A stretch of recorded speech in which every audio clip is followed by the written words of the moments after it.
Graça e paz, queridos, Pastor Alexandre aqui, e hoje a gente vai falar de Gênesis, capítulo 30. Aqui começa a treta, só que de Jacó com Labão. Amém, querido? Eu vou colocar a vinheta para passar e não esquece não, se inscreve no canal, curte, compartilha. Eu te peço isso porque quanto mais você curte e compartilha, mais o YouTube entende que esse vídeo é importante para as pessoas e ele divulga mais as pessoas. Então, logo depois da vinheta, vem comigo para o Gênesis capítulo 30. Amém, querido?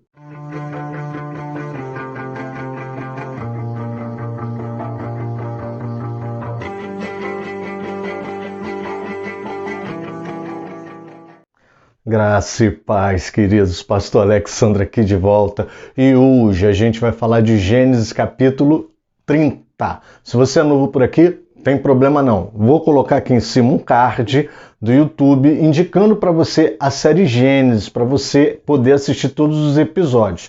Se o card não aparecer, aqui embaixo tem meu nome, Pastor Alexandre Santos. Você clica ali, você vai estar no meu canal. Chegando no meu canal, o que é que você faz? Playlists, vai em playlists e série Gênesis, aí você vai ter acesso a todos os episódios. O que eu te aconselho? Lê o capítulo 1, assiste o episódio 1, lê o capítulo 2, assiste o episódio 2 e assim por diante, até chegar aqui no 30 onde a gente está, tá bom, querido? A série Gênesis é um estudo intensivo sobre o livro de Gênesis, que é o princípio de todas as coisas, onde está descrita a nossa origem, e por isso que é um livro tão importante.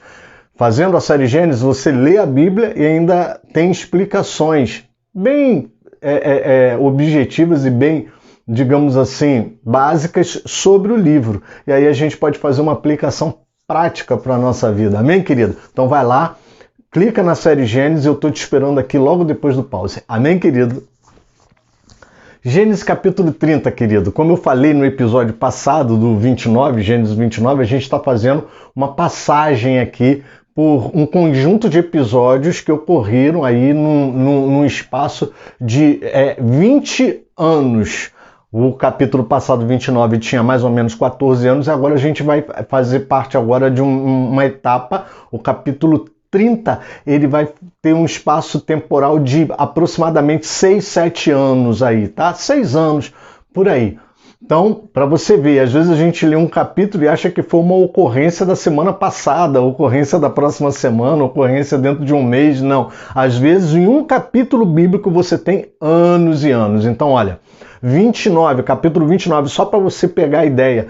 7 anos, Jacó trabalha, ele chega na casa de Labão com 77 anos, ele trabalha 7 anos, se casa com Lia, se casa com Raquel. Para casar com Raquel, ele tem que trabalhar mais 7 anos, então ele já está com 91 anos. E aí ele expressa a vontade de ir embora para casa, de voltar para a casa dos seus pais. Ele já trabalhou o que ele tinha que trabalhar pelas suas esposas, ele agora já está com 12 filhos, ainda não completou, falta um filho, falta Benjamim, tá? Então, ele agora nasceu José, o primeiro filho de Raquel nasce, né? Foi praticamente o último, foi o penúltimo filho, né?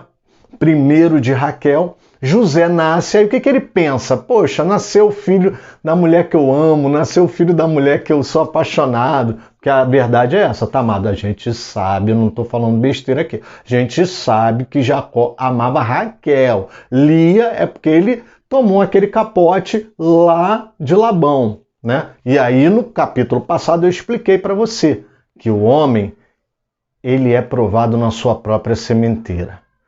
Então, aquilo que Jacó fez, que a gente achava lá atrás, que eu tive o cuidado de te explicar que não era a vontade de Deus era transformar Jacó numa grande nação e Deus daria a forma, o meio para que isso acontecesse, não justifica a forma e o método que Jacó e Rebeca utilizaram. Então Jacó agora está colhendo frutos das atitudes mais espertas que ele teve, e Deus está tratando o caráter dele. Por quê? A obra que Deus tem na vida de Jacó não tem espaço para esse tipo de conduta esperta, usurpadora, né? Astúcia, Não tem espaço para isso. Amém, amado? Então já vai guardando aí para você entender. E aí o que acontece? Ele começa a dizer para o sogro que ele quer voltar para casa, que ele quer voltar para sua parentela. Mas olha o que acontece. Vamos ler aqui, Gênesis capítulo 30, a partir do verso 25. Lê o capítulo todo, tá, amado? Eu só vou ler esse trecho aqui para você entender. 25 do capítulo 30. Depois que Raquel deu à luz a José, Jacó disse a Labão: deixe-me voltar para o meu lugar, a minha terra. Dê-me os meus filhos e as mulheres pelas quais trabalhei para o Senhor e partirei. O Senhor sabe muito bem o quanto e de que maneira o servir. Labão lhe respondeu: se puder me fazer esse favor, peço que fique comigo. Descobri por meio de adivinhações que o Senhor Deus me abençoou por causa de você. Labão continuou: fixe o seu salário e eu o pagarei. Então Jacó disse: o Senhor sabe que eu tenho trabalhado e como cuidei do seu gado, porque o pouco que o Senhor tinha antes de eu chegar foi aumentado grandemente, e o Senhor Deus o abençoou com o meu trabalho. Mas quando vou começar a trabalhar também por minha própria casa? Ele agora já tinha mulher, já tinha filhos, ele queria trabalhar pela casa dele, tá, amado? Entende isso? Porque até então ele trabalhou para o sogro para pagar o dote dos casamentos, 14 anos trabalhando de graça, sem ter recebido salário, só o sustento básico, tá bom, querido? Bom, Labão perguntou a Jacó: quanto você quer que eu lhe dê? Jacó respondeu: não precisa me dar nada. Olha a proposta, amado. Não precisa me dar nada. Voltarei a apacentar e guardar o seu rebanho. Se o Senhor concordar com isto, passarei hoje por todo o rebanho, separando para mim todas as ovelhas salpicadas e malhadas, e os cordeiros negros, e todas as cabras malhadas e salpicadas. Isto será o meu salário. Assim, a minha justiça responderá por mim no dia de amanhã, quando o Senhor vier conferir o meu salário. As cabras que não forem salpicadas e malhadas e ovelhas que não forem negras, caso forem achadas comigo, o Senhor pode considerá-las como roubadas. Labão disse: está bem, seja como você disse. Mas naquele mesmo dia, Labão separou os bodes listrados e malhados e todas as cabras salpicadas e malhadas, e todos os que tinham alguma brancura, e todos os cordeiros pretos, e os passou às mãos de seus filhos, e pôs a distância de 3 dias de viagem entre si e Jacó. E Jacó apacentava o restante do rebanho de Labão. Amado, não é mole não, hein? Esse Labão, a gente pode chamar ele de lambão. Eu tenho uma palavra que eu quero até colocar no podcast sobre esse trecho. Aqui eu só vou dar uma palhinha dela para você entender. Bom, o que Jacó fez? Jacó virou para o sogro e falou: olha, eu não quero salário não. Vamos fazer o seguinte: eu quero as ovelhas salpicadas e malhadas e os cordeiros negros. Por que ele pediu isso, gente? Existem várias linhas teológicas para explicar isso. Eu vou tentar te dar as principais, né? E o principal objetivo também, que aí não importa a linha teológica, o principal objetivo está na cara. Qual é o principal objetivo de Jacó? Diferenciar o rebanho dele do sogro. Jacó queria diferenciar o rebanho dele, que seria dele, do sogro. Outra coisa, Jacó não queria a maior parte, Jacó queria a menor parte. Quando ele fala assim: não precisa me dar nada, não precisa me dar salário, eu vou separar as ovelhas e as cabras salpicadas e malhadas e os cordeiros negros. O que Jacó queria dizer? Não era comum ter ovelhas e cabras salpicadas e malhadas, e cordeiros negros. É mais difícil. Você já viu que toda ovelhinha é branca, toda cabra é meio branca? Então, as salpicadas e malhadas, o que eram as salpicadas, gente? São as rajadas, aquelas que têm manchas pequenas, como se fossem rajado.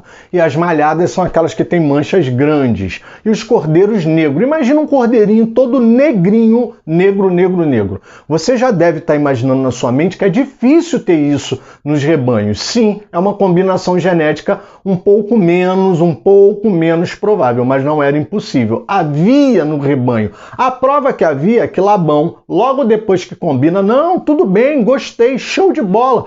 Pode ficar com as ovelhas e as cabras salpicadas e malhadas e os cordeiros negros. O que Labão faz? Labão pega, chama seus filhos, pega as cabras e as ovelhas salpicadas e malhadas e os cordeiros negros e separa. Ele bota a distância de 3 dias. Hoje, o que daria a distância de 3 dias? Aproximadamente 15 quilômetros, 20 quilômetros de distância a uma marcha boa. Porque com os animais, a marcha tinha que ser mais lenta. Então, a gente calcula aí entre 12 e 15 quilômetros, né? Como eram animais mais leves, talvez pudessem andar um pouco mais. Porém, Labão, o que importa aqui não é a distância, amado. O que importa é que Labão é esperto o suficiente para pegar e separar o rebanho. Ou seja, ele separou para que Jacó não pegasse. Qual era a ideia de Jacó? No rebanho dele só ia ter do sexo feminino, cabras e ovelhas salpicadas e malhadas, quer dizer, quando ele chegasse e olhasse, ele ia ver rapidamente todo mundo salpicado e malhado, não tinha nenhuma uniforme, branquinha ou negrinha, então era tudo dele. E os cordeiros machos negros, ou seja, para diferenciar pra caramba, nem macho nem fêmea seria confundido e nem tampouco com o rebanho do sogro. Mas aí o sogro faz essa lambança com ele e separa justamente para que ele não tenha nada. E aí Jacó vai levar 6 anos fazendo uma técnica de pegar varas verdes, descascar as varas verdes e colocar lá no riacho, lá nos ribeiros dos rios, aonde as ovelhas iriam matar a sede. E aí quando ele colocava essas varas no riacho, lá onde elas iam matar a sede, lá no ribeiro, onde elas iam a Bíblia fala onde elas iam se dessedentar, onde elas iam matar a sede. Ali elas namoravam e ali elas procriavam, e aí Deus o abençoou. A Bíblia vai falar aí no capítulo 30 que Deus abençoou sobrenaturalmente Jacó e o rebanho dele começou a ser maior do que o do sogro, nascendo por causa dessas varas, nascendo cabras e ovelhas salpicadas e malhadas e cordeiros negros. Mas o que ele fez? Ele pegou 3 varas, ele pegou uma vara de álamo, uma vara de aveleira e uma vara de plátano, e colocou essas 3 varas lá. E miraculosamente, alguns teólogos mais céticos, a alta crítica diz que isso não tem nada a ver, e provavelmente geneticamente, biologicamente não tenha, mas eu creio no Deus de milagre, no Deus que dá estratégias, no Deus que vai lá e faz esse modelo que eu vou te abençoar, e Deus o abençoou Jacó tremendamente. Jacó começa sem nada, com 91 anos ele começa sem nada e fica 6 anos usando essa técnica e ele vai sair muito rico, como eu vou falar no próximo episódio. Mas eu quero deixar uma aplicação prática para a nossa vida. O rebanho de Jacó crescia e eu quero que você traga isso para a sua vida prática hoje. Quando as ovelhas iam matar sua sede nos ribeiros, ele colocava essas varas, ele tirava a casca das varas e deixava a brancura das varas aparecerem. Sabe, querido, às vezes Deus quer nos usar como varas, lá nos ribeiros de água viva, aonde as ovelhas vão matar a sua sede, lá na igreja mesmo. E aí Deus quer usar cada um de nós como varas nesses ribeiros, para quando elas forem matar a sua sede, elas olhem para as varas, elas tenham essa referência das varas e que elas aumentem, que elas procliem, que elas espalhem a palavra de Deus. Primeiro, Jacó tirava as cascas das varas. E às vezes, amado, nós não produzimos o que temos que produzir lá nos ribeiros de água viva porque nós não deixamos tirar as nossas cascas. Tirar as cascas é necessário, porque quando tira-se as cascas, nós perdemos aquilo que já morreu, aquilo que já passou, aquilo que já está velho. A casca aponta para aquilo que ficou ressecado pelo tempo, pelo sol da aflição, aquilo que é tirado de cima de nós e que impede que o melhor de nós, a nossa essência, apareça. A brancura aponta para a santidade. Quando diz que tirava as cascas até aparecer a brancura, significa, amado, que Deus quer tirar as nossas cascas até que apareça a nossa brancura, a nossa santidade. Amado, se você quer ser útil, lá nos ribeiros, aonde as ovelhas vão matar a sede, deixa o dono do campo, o agricultor, aquele que cuida do campo, tirar as tuas cascas, até que apareça a tua brancura, até que apareça a tua santidade. E aí, quando as ovelhas olharem para você, elas vão gerar vida, vão se multiplicar. Porque se você quer ser útil no reino, não vai ser essa casca velha, dormente, que esconde a sua essência, que disfarça quem você é, que vai ajudar no crescimento do rebanho. Mas sim, quando Deus tira as nossas cascas, nós somos abençoados. E Jacó se torna um homem muito rico. E a gente vai tratar disso no próximo episódio. Mas olha, não sai daqui não. Fica aqui que a gente vai tratar desse próximo episódio. Mas curte, compartilha. Manda essa palavra para o máximo de gente possível que você possa mandar. Porque tem muita gente precisando perder as cascas até que apareça a sua brancura. Amém, querido? Fica com Jesus, amado.